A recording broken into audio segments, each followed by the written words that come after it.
Oke, terima kasih Bu Insi Vanita.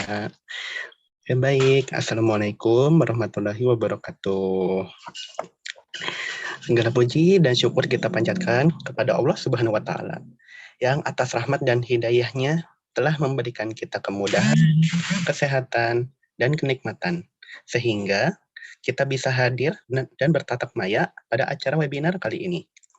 Salawat serta salam kita haturkan kepada junjungan kita, yaitu Nabi Muhammad SAW, dan juga kepada sahabat dan pengikutnya hingga akhir zaman. Teman-teman semua, selamat pagi ya. Sebelumnya, saya memohon izin untuk memperkenalkan diri saya terlebih dahulu. Nama saya Muhammad Farhan Ali, atau biasa dipanggil dengan sebutan Farhan. Di sini saya selama kurang lebih 15 menit ke depan, dan bersama teman-teman saya juga yang nantinya akan membawakan materi public speaking, akan memberikan topik webinar kali ini yang juga mengenai public speaking. Dan materi yang saya bawakan pada hari ini ialah berjudul Menguak Rahasia Menjadi Jagoan Public Speaking. Nah, lihat judul materinya aja kayaknya udah bikin penasaran nih buat kalian semua yang berpartisipasi di room ini. Tapi sebelum itu, aku mau nanya dulu nih. Kalian semua pasti udah sering, bahkan sering banget ngedengerin yang namanya kata rahasia. Rahasia. Nah, aku juga pengen tahu nih, apa sih yang terbayang dan terlintas di dalam benak kalian tentang makna atau arti dari kata rahasia itu. Nah, coba mungkin bisa di-unmute ataupun kalau nggak berani bisa ditulis di chat box. Apa rahasia itu, apa yang terlintas dalam pikiran kalian, apa?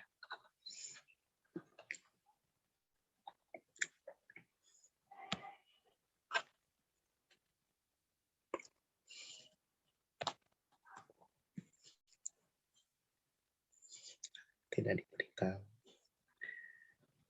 Hanya diketahui oleh sebagian orang.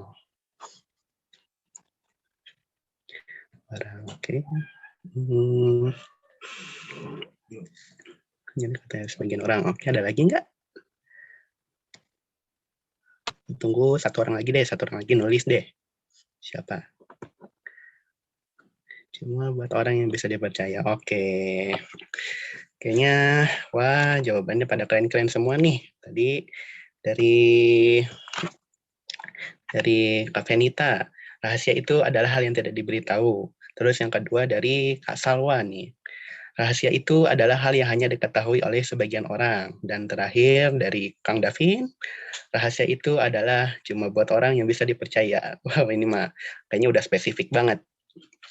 Nah, sesuai jawaban yang udah disampaikan di chat box ini, jadi aku mau menyampaikan sebuah hal yang tidak diberitahu, sebuah hal yang hanya diketahui oleh sebagian orang, ataupun hal yang cuma buat orang yang bisa dipercaya atau hal yang spesifik di dalam public speaking. Nah, silakan saya selanjutnya.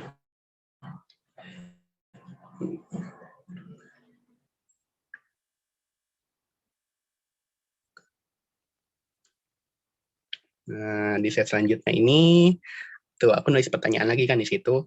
Apakah itu rahasia? Tadi udah di chat box kan ya.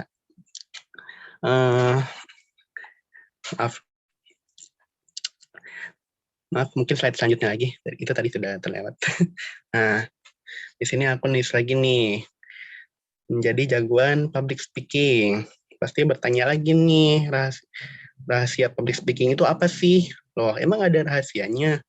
Kok aku belum tahu sih. Nah, oke, karena di sini tujuan saya adalah untuk membagikan ilmu yang telah saya dapat dalam perkuliahan public speaking. Mari yuk kita buka rahasia ini satu persatu, kita kuak secara dalam, dan kalau bisa ada bekasnya deh, bekas di dalam ingatan kalian. Oke, bisa dilanjut slide selanjutnya, Kak. Yang pertama dan yang paling utama, yaitu tulis materi atau poin-poin penting.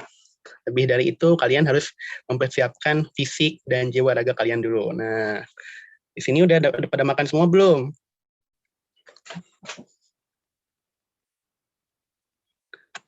Udah pada makan semua? Coba mungkin ada yang perwakilannya jawab.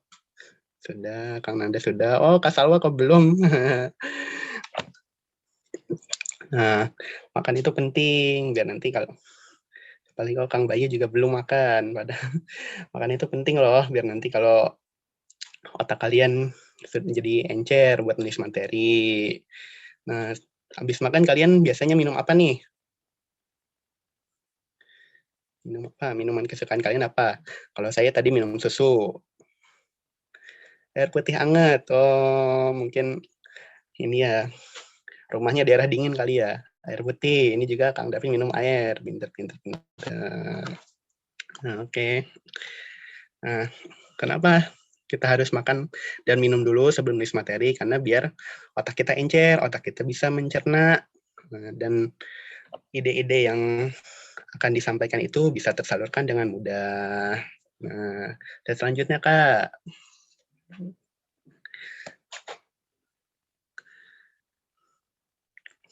nah, setelah semua materi atau poin-poin yang sudah kalian tuliskan di atas kertas nih, di catatan kalian, di notebook kalian, atau dimanapun, kalian bisa melatihnya terlebih dahulu. Nah, latihannya itu bisa di bermacam-macam tempat nih. Dari tempat yang sering kita lihat aja dulu. Yang pertama yaitu di cermin. Nah, kalian pasti pada punya cermin kan di rumah kan. Nah, di situ bisa ngaca dulu, terus mulai nih mengucapkan sepatah dua patah kata. Selamat pagi Bapak Ibu, selamat pagi teman-teman semua. Eh, apa kabarnya? Semoga kita selalu sehat, dan selalu damai dengan Allah. Kemudian perkenalkan bla bla bla bla bla bla. Nah, dari bagian awal lanjut ke bagian inti. Jadi di sini saya akan menyampaikan materi saya yaitu tentang bla bla bla bla bla bla. Dan jadi bla bla bla. Jadi materi ini yaitu bla bla bla bla bla bla. Nah, diselingin dengan interaksi dengan audiens. Kemudian audiensnya ini jadi kaca. Ibaratkan kaca itu adalah audiens kita. Nah, kemudian dilanjut dengan penutup. Sekian materi ini, semoga kalian bisa memahami apa yang telah saya sampaikan. Lanjut Kak.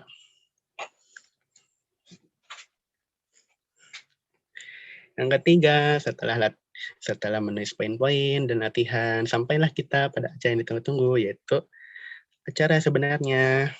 Nah, jadi di acara sebenarnya ini sudah tampak audiens sebenarnya yang akan kita beri ilmu, akan kita beri pandangan atau perspektif. Nah, sebelum itu kita kenali dulu audiens kita. Misalnya nih, materi public speaking tentang sejarah Indonesia. Nah, kalau sejarah Indonesia pasti disampaikannya ke anak sekolah kan. Nah, di situ bisa survei. Sebelum itu bisa survei dulu tuh kalian. Bangun pagi, terus mandi, makan, terus pamit. Mah, Pak, aku mau ke sekolah ya, mau survei. Survei uh, terkait materi. Nah, atau enggak malam sebelumnya bisa ngubungin guru dulu. Assalamualaikum Pak, Bu, apa kabar? Iya, Waalaikumsalam.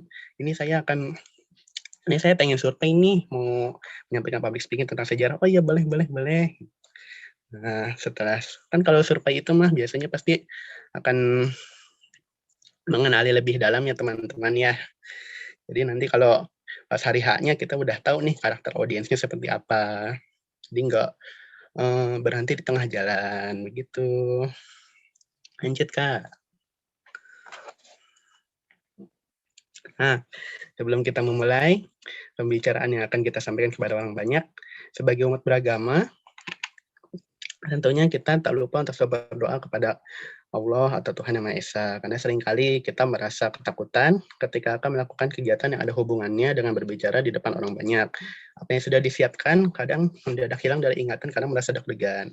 Di dalam agama Islam terdapat doa yang dapat diamalkan agar pikiran dan hati kita tenang. Sehingga saat kita menjelaskan materi menjadi lancar, ide-ide mengalir dengan segar yang menarik. Yuk ikutin yuk perwakilan aja satu doanya. Bismillahirrahmanirrahim.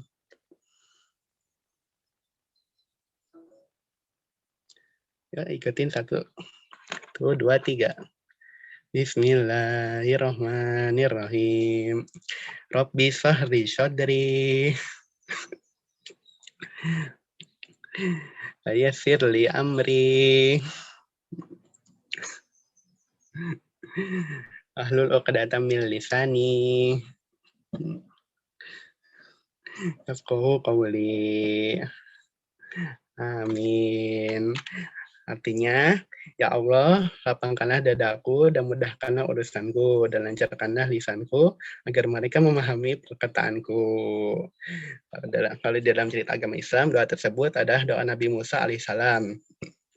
Dikisahkan ketika Nabi Musa tidak jelas terutama dalam mengucapkan huruf R karena peristiwa masa kecilnya yang pernah memakan api. Doa tersebut sering juga diucapkan langsung seorang penceramah dalam pembukaan khotbahnya ataupun kalau dalam agama yang selain Islam mungkin bisa memulai bacaan doa menurut kepercayaan masing-masing. Lanjut Kak.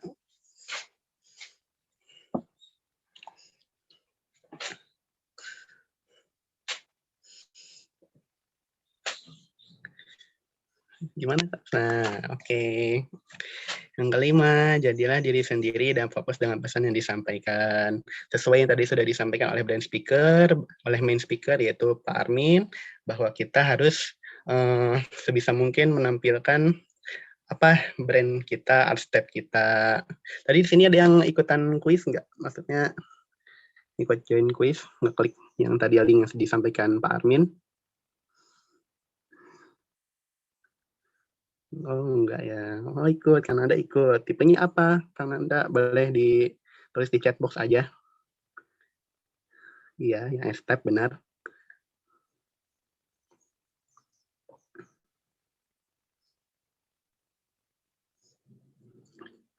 Tipenya apa, Kak?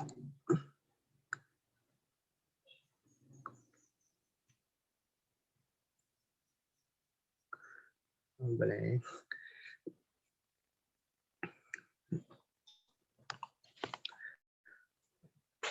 Oke, sambil nunggu ya mungkin ya.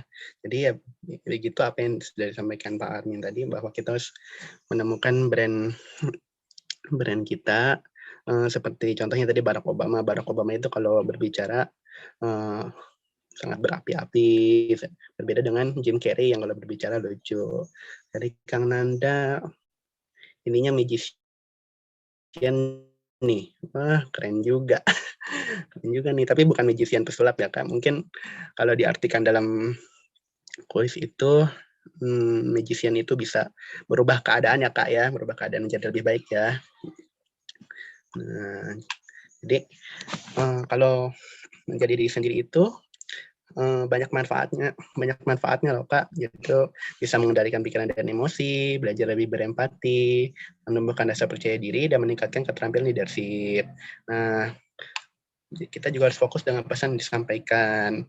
Jadi kalau materi tentang sejarah Indonesia, mungkin pesan yang disampaikan bahwa kita ingin menyampaikan pesan bahwa kita harus mencintai sejarah perjuangan pahlawan kita untuk memerdekakan negara ini. Lanjut Kak.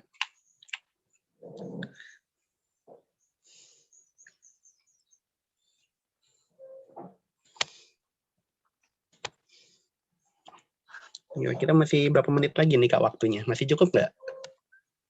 Waktunya 1 menit lagi. Oh, 1 menit lagi ya. Nah,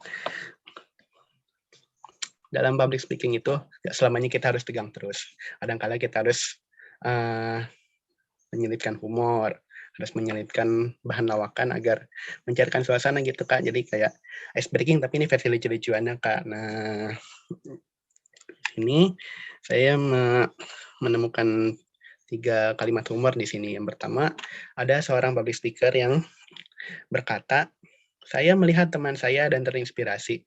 Saya juga ingin menjadi yang terbaik dalam bidang saya. Oleh karena itu, saya mulai mendedikasikan diri untuk belajar ilmu public speaking. Saya mulai membaca sekian banyak buku tentang presentasi dan public speaking.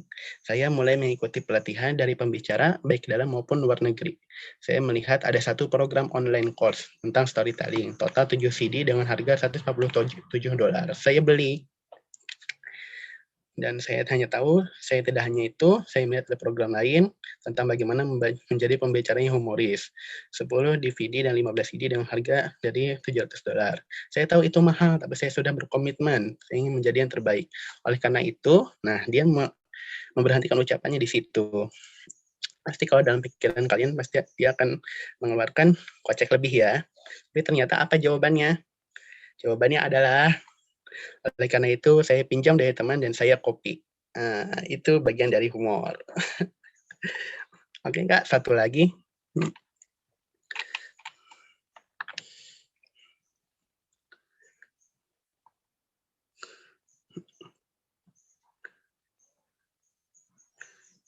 Lagi. Dan terakhir,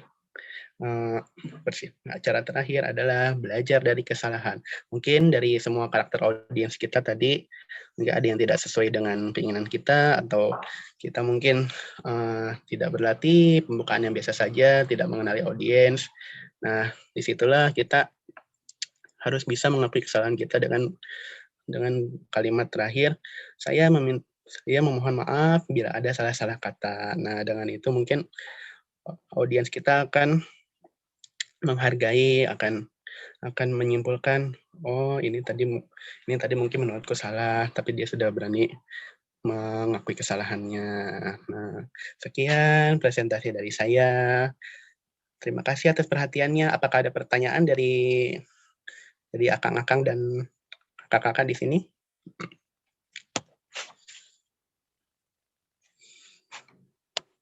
Boleh, Kananda, silakan.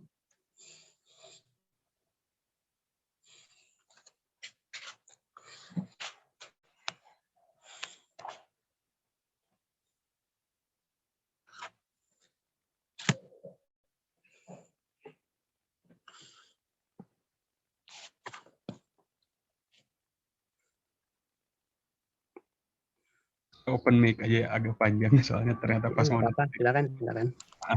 terutama sih sebelumnya thank you Kang Farhan buat sharing insight-nya. Mau bertanya buat poin yang nomor 7 nih, terutama belajar dari kesalahan.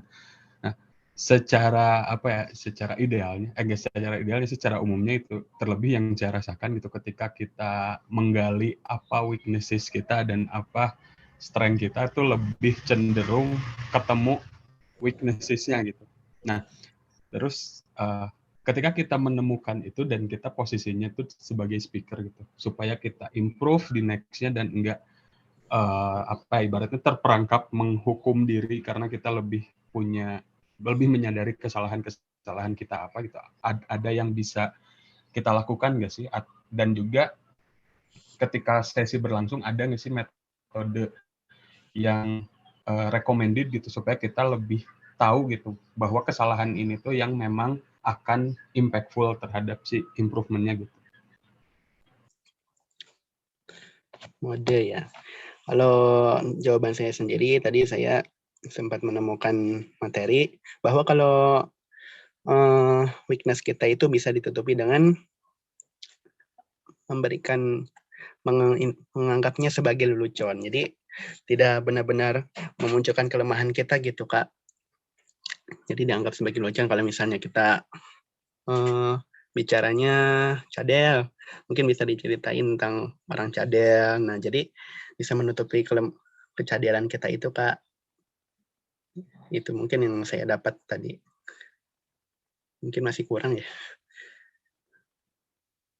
Mungkin pertanyaan keduanya, ada nggak cara kita menemukan kesalahan apa yang itu bisa dibilang tuh itu yang worth it untuk kita perbaiki ke depannya gitu kan. Ibaratnya kalau misalnya kita cari-cari kesalahan kan ada banyak gitu. Nah, gimana kita bisa menyaring kesalahan itu dan fokus ke apa yang bisa kita improve buat kesempatan selanjutnya. Menyaring kesalahan dan mengimprove-nya mungkin kita bisa belajar dulu apa kesalahan kita, bisa disadari, oh ini kesalahanku, dan nanti kalau sudah bisa diperbaiki mungkin itu bisa ini aja, Kak, dijadikan pembelajaran atau mungkin dijadikan bahan selingan aja, Kak, kayak tadi lelucon. Itu saja sih. Oke, thank you Kak Farhan.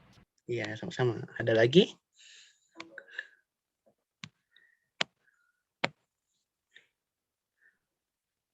Oke, baik. Masih ada 1 menit lagi untuk bertanya, mungkin 1 orang lagi atau sudah?